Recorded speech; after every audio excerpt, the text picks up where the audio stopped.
My name is Hannah Christian, and I'm a PhD candidate at IDSVA. I'm working on my dissertation right now, right in the middle of Chapter 2. When I started at IDSVA, I had no idea what to expect other than I knew it was going to be a lot of reading and a lot of writing.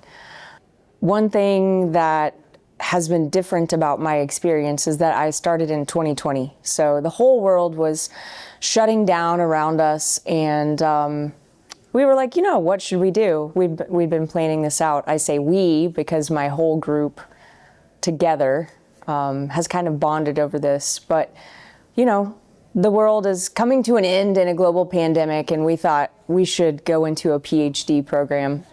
And so we knew that it would be online at first, but IDSVA has such rich residency experiences that we really hoped, at some point we would be able to go and visit each other and meet each other in these very cool locations. But we knew right off the bat that we were going to have a different experience than most of the other groups. When we met each other in person, we'd already been together online for several semesters, and we all came together in person, and it was this great celebration. Everyone was excited about being together. We were excited about commencement, and it was just an incredible experience to be together and to be celebrating these other students as they've reached the end of their journey. And I think the thing that I did not expect was the fact that we could come together and we could have these moments where we're talking about philosophy in front of the fire, or we're walking around town and we're just chatting about what does art look like? What does life look like with art in it? And how does philosophy help us to understand art? And how does art help us to understand each other better? And all of these rich conversations just happen in this environment that's so natural and so open to thinking and to caring about each other. And honestly, that was so surprising that this community comes together every residency a few times a year, and we all just pick right back up where we left off, even if we haven't seen each other or talked to each other in the in-between times.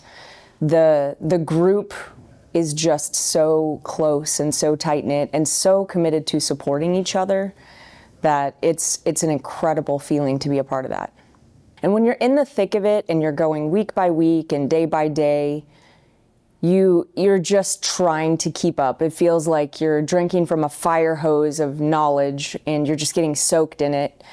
And the oral exams at the end of the process are kind of a culmination, right? So you've been drinking from the fire hose. Now, how much of that have you been able to integrate into your life and your thinking? And so the whole process is so stressful and so hard. But I think that's what it takes to be able to change the way that you think about thinking. Change is really difficult, and changing thinking is even more difficult. And to be able to be open to listening to different thinkers, to being with different people, and to just stay open to other ideas and to accept those ideas, it is a big part of the coursework. It's not just about head knowledge. It's about understanding how to think differently. And I don't think any student who has gone through the coursework could tell you that they're the same person when they come out the other side of it. It is a life-changing experience.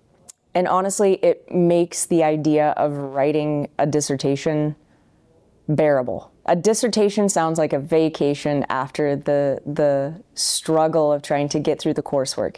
And I don't mean that in terms of, faculty struggles or struggles with, I can't get my work turned in. It's struggling with the content. I'm very interested in the idea of fluidity and the perception of fluidity.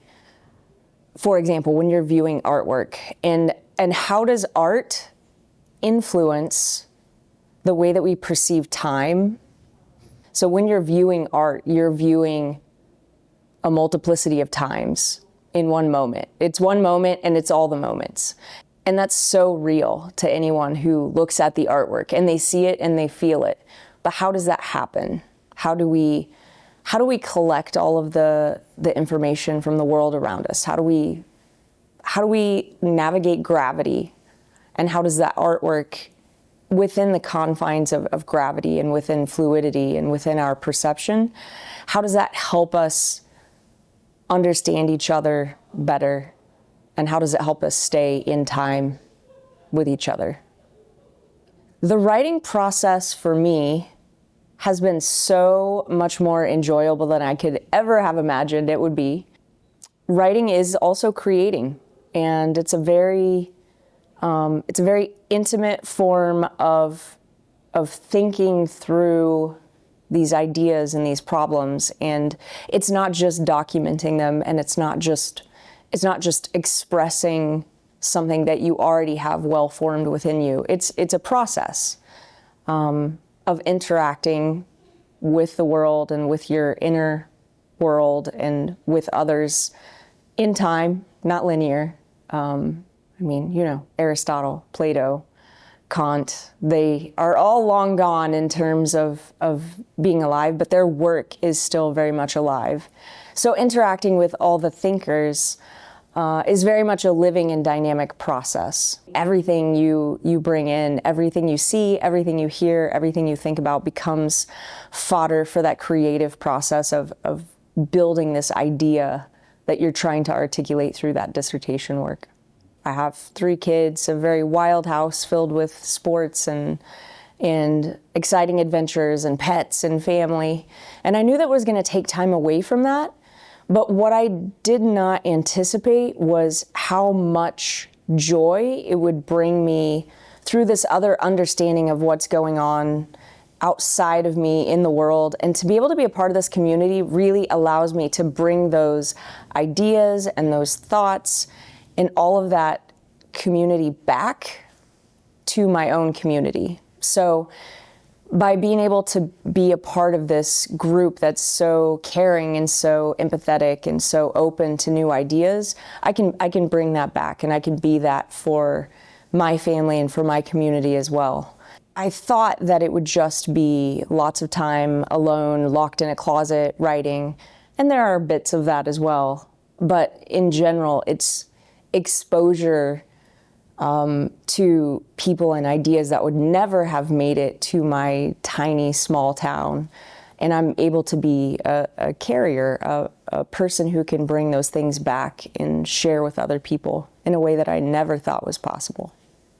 The work that I will be doing after the dissertation will be a continuation of the writing process and the learning process. And I think for me, it looks like, as George is a model and Simonetta is a model and all the faculty are models, how do I show up in the world every day?